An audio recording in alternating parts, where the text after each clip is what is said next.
өнцөг бидний амьдралд маш чухал хэрэгтэй.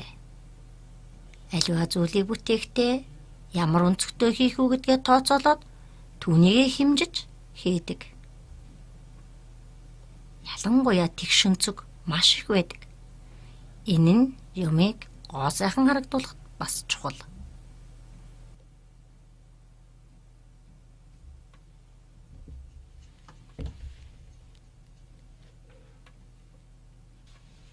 Энэ зургийг харъя.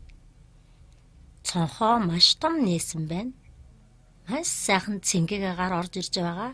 Бид нар өдөр тутамд цонхооны цэвэр агаараа оруулж байх юм бол агаар маань цэвэршин шүү дээ. Тэгвэл энд ямар өнцөг үссэн бол? Мохоо өнцөг үссэн биш шүү дээ. Дахиад нэг зураг харъя. Бидний хичээлийн хэрэглэл байна. Хайч маань хурц өнцөг үсгэж байна. Тэгвэл хайчны ангаасан хэсэгт мөн хурц өнцөг үсгэж байна. Тэгвэл ер нь бидний хичээлийн хэрэглэг дотор ийм хурц өнцөгтэй хайч, гортог, шугам байдаг. Тэгвэл эднэрийг маш болгоомжтой хэрэглэж байхгүй бол эднэр маань хурц өнцөгтэй учраас аюултай шүү.